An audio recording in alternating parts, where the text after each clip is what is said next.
नमस्कार, ये आकाशवाणी पटना है। अब आप रचना सहाय से प्रादेशिक समाचार सुनिए। पहले मुख्य समाचार। केंद्र सरकार ने मुफ्त अनाज देने की प्रधानमंत्री गरीब कल्याण योजना को और 3 महीने के लिए बढ़ाया। 80 करोड़ गरीबों को मिलेगा लाभ। केंद्रीय कर्मियों और पेंशन धारकों के महंगाई भत्ते में 4% की बढ़ोतरी। इस वर्ष 1 जुलाई से मिलेगा बढ़ा हुआ 38% डीए। केंद्र सरकार ने पॉपुलर फ्रंट ऑफ इंडिया पर 5 साल के लिए प्रतिबंध लगाया। आतंकी गतिविधियों में शामिल होने का है आरोप। और नगर निकाय के दूसरे चरण के चुनाव के लिए की गई जांच में 171 प्रत्याशियों के नामांकन पत्र रद्द। अब समाचार विस्तार से। केंद्रीय मंत्रिमंडल ने प्रधानमंत्री गरीब कल्याण अन्न योजना को इस साल अक्टूबर से दिसंबर तक और 3 महीने के लिए बढ़ाने को स्वीकृति दी है। सूचना और प्रसारण मंत्री अनुराग ठाकुर ने बताया कि इस पर अगले 3 महीनों में 44,762 करोड़ रुपए खर्च किए जाएंगे। उन्होंने कहा कि सरकार अब तक इस योजना के तहत लगभग 3,45,000 करोड़ रुपए खर्च कर चुकी है। मंत्रिमंडल ने प्रधानमंत्री जी की अध्यक्षता में प्रधानमंत्री गरीब कल्याण अन्न योजना को अगले 3 महीने के लिए उसके विस्तार के लिए मंजूरी दी है। 80 करोड़ से ज्यादा लोगों को इसका लाभ मिलता है और इसमें अगले 3 महीने में लगभग 122 लाख मीट्रिक टन खाद्यान्न देश भर के 80 करोड़ से ज्यादा गरीबों को मिलेगा, जिस पर लगभग 44,762 करोड़ रुपया खर्च आएगा। और 7वें चरण में 122 लाख मीट्रिक टन खाद्यान्न 80 करोड़ से ज्यादा जरूरतमंद गरीबों को मिलने वाला है। गौरतलब है कि प्रधानमंत्री गरीब कल्याण अन्न योजना अप्रैल 2020 से लागू है। कोविड महामारी के दौरान इसकी शुरुआत की गई थी। केंद्रीय मंत्रिमंडल ने केंद्रीय कर्मचारियों के महंगाई भत्ते और पेंशन भोगियों के लिए महंगाई राहत में 4% की वृद्धि को मंजूरी दी है। सूचना और प्रसारण मंत्री अनुराग सिंह ठाकुर ने नई दिल्ली में कैबिनेट की बैठक के बाद ये जानकारी दी।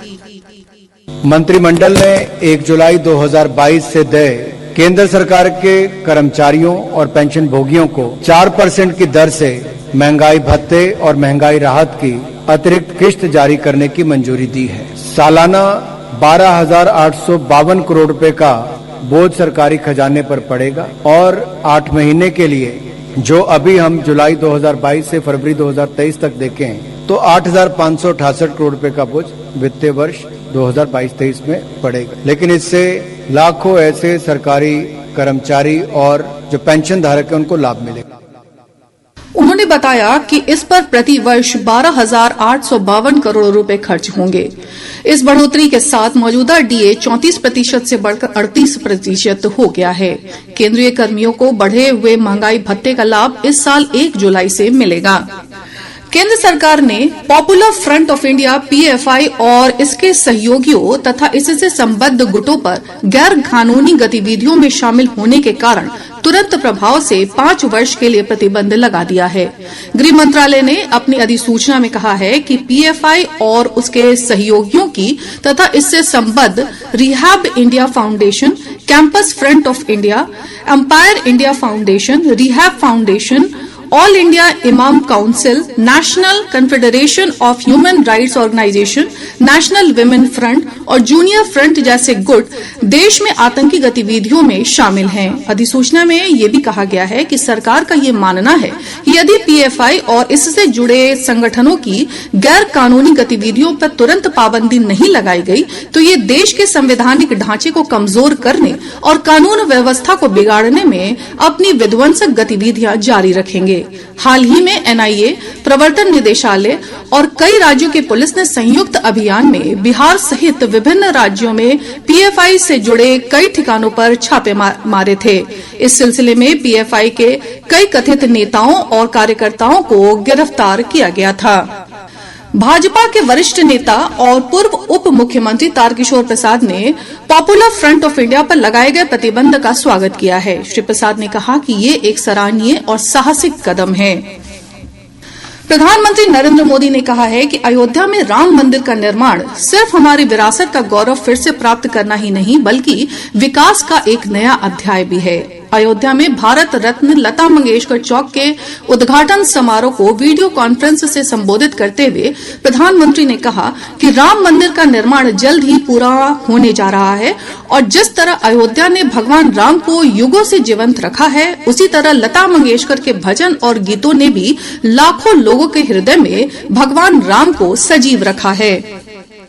आज मुझे लता दीदी का गाया वो भजन भी याद आ रहा है, मन की अयोध्या तब तक सुनी जब तक राम न आए। अयोध्या के भव्य मंदिर में श्री राम आने वाले हैं और उससे पहले करोड़ों लोगों में राम नाम की प्राण प्रतिष्ठा करने वाली लता दीदी का नाम अयोध्या शहर के साथ हमेशा के लिए स्थापित हो गया है। प्रधानमंत्री ने कहा कि 2020 में राम मंदिर की आधारशिला रखे जाने के तुरंत बाद लता मंगेशकर ने उनसे बात की और इस चिर प्रतीक्षित घड़ी के आने पर प्रसन्नता व्यक्त की थी। श्री मोदी ने कहा कि लता जी मां सरस्वती की सच्ची शिष्या थी, जिन्होंने अपने दैवीय स्वर से पूरे विश्व को मंत्रमुग्ध किया। अयोध्या में लता मंगेशकर चौक पर स्थापित की गई मां सरस्वती की ये विशाल वीणा संगीत की उस साधना का प्रतीक बनेगी। मुझे बताया गया है कि चौक परिसर में सरोवर के प्रवाहमय जल में संगमरमर से बने 92 श्वेत कमल लता जी की जीवन अवधि को दर्शा रहे हैं। लालू प्रसाद फिर राष्ट्रीय जनता दल के अध्यक्ष चुन लिए गए हैं। श्री प्रसाद लगातार 12वीं बार इस पद पर निर्विरोध निर्वाचित हुए हैं। वर्ष 1997 में पार्टी की स्थापना के बाद से ही श्री प्रसाद पार्टी के राष्ट्रीय अध्यक्ष पद पर बने हुए हैं। राज्य में 20 अक्टूबर को होने वाले दूसरे चरण के नगर निकाय चुनाव के लिए मुख्य पार्षद, उप मुख्य पार्षद और पार्षद पद के 171 नामांकन पत्रों को जांच के दौरान रद्द कर दिया गया है। वहीं अब तक इन पदों के लिए 15 प्रत्याशियों ने अपने नामांकन पत्र वापस लिए हैं। दूसरे चरण में नामांकन पर्चे वापस लेने का कल अंतिम दिन है। राज्य निर्वाचन आयोग से प्राप्त जानकारी के अनुसार दूसरे चरण के चुनाव में मुख्य पार्षद पद के लिए 992, उप मुख्य पार्षद पद के लिए 888 और पार्षद पद के लिए 10,004 लोगों ने अपनी उम्मीदवारी पेश की। अंतिम रूप से उम्मीदवारों की सूची का प्रकाशन और चुनाव चिन्ह का आवंटन 30 सितंबर को होगा। प्रादेशिक समाचार आप आकाशवाणी पटना से सुन रहे हैं। भारत का सबसे बड़ा लोक सेवा प्रसारक आकाशवाणी देश की स्वतंत्रता के बाद पिछले 75 वर्षों से देश भर के करोड़ों लोगों तक सूचना और समाचार पहुंचा रहा है। आकाशवाणी समाचार आजाद भारत की बात आकाशवाणी के साथ श्रृंखला में स्वतंत्रता के 75 वर्ष पूरे होने का उत्सव मना रहा है। इस कार्यक्रम में आकाशवाणी के माध्यम से जीवन के विभिन्न क्षेत्रों में स्वतंत्रता के बाद भारत की विकास यात्रा के बारे में जानकारी प्रदान की जाती है। आज की कड़ी में हम भारत सरकार के make in India make for world पहल के बारे में बात करेंगे। Make in India make for world पहल का लक्ष्य निवेश को बढ़ावा देना, नवाचार को बढ़ावा देना, कौशल विकास में वृद्धि करना और अपने क्षेत्र में सर्वश्रेष्ठ विनिर्माण बुनियादी ढांचे का निर्माण करने का है। प्रधानमंत्री नरेंद्र मोदी ने इस पहल की शुरुआत वर्ष 2014 में की थी। मेक इन इंडिया कार्यक्रम देश को एक अग्रणी वैश्विक विनिर्माण और निवेश के केंद्र में बदल रहा है। विदेशी निवेश आकर्षित करने के लिए सरकार ने एक उदार और पारदर्शी नीति बनाई है, जिसमें अधिकांश क्षेत्रों को प्रत्यक्ष विदेशी निवेश के लिए खोल दिया गया है। 14 प्रमुख विनिर्माण क्षेत्रों में शुरू की गई उत्पादन से संबद्ध प्रोत्साहन योजना भी मेक इन इंडिया पहल को बढ़ावा दे रही है। इस पहल का लक्ष्य मेड इन इंडिया उत्पादों की गुणवत्ता वैश्विक मानकों के अनुसार निर्धारित कर अपने उत्पादों को मेड फॉर वर्ल्ड भी बनाना है। इस पहल की 27 क्षेत्रों में पर्याप्त उपलब्धियां हैं, जिनमें विनिर्माण और सेवाओं के रणनीतिक क्षेत्र भी शामिल हैं। सरकार आत्मनिर्भर भारत की परिकल्पना हासिल करने के लिए सेमीकंडक्टर्स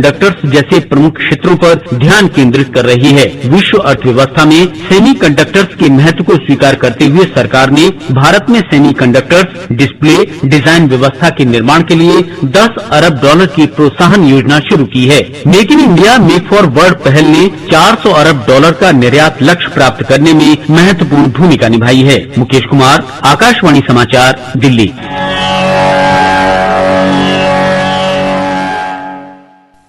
आजाद भारत की बात आकाशवाणी के साथ कार्यक्रम को Twitter handle @AIR news alert, YouTube channel news on AIR official, news on AIR app, Facebook और इंस्टाग्राम पर सुना जा सकता है। केंद्र सरकार ने 3 प्रमुख रेलवे स्टेशनों को पुनर्विकास के भारतीय रेलवे के प्रस्ताव को मंजूरी दे दी है। ये रेलवे स्टेशन हैं नई दिल्ली, अहमदाबाद और छत्रपति शिवाजी महाराज टर्मिनल, मुंबई।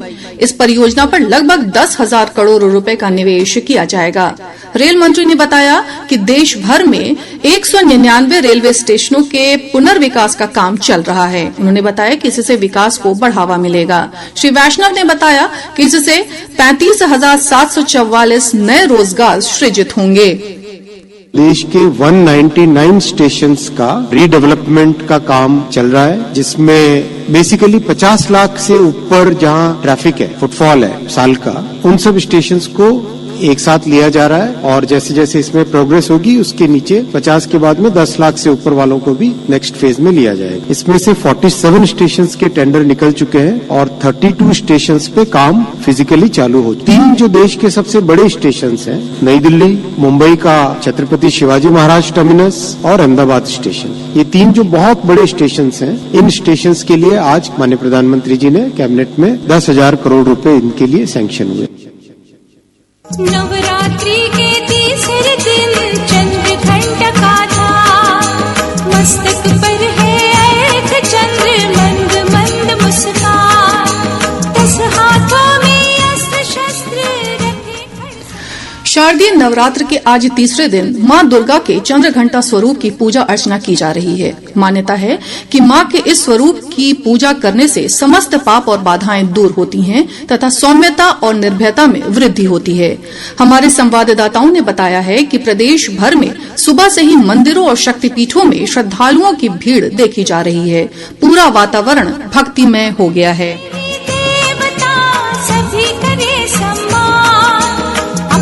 शांत स्वभाव से सबका धरती था, भव सागर में फंसा हूं मैं, करो मेरा कल्याण।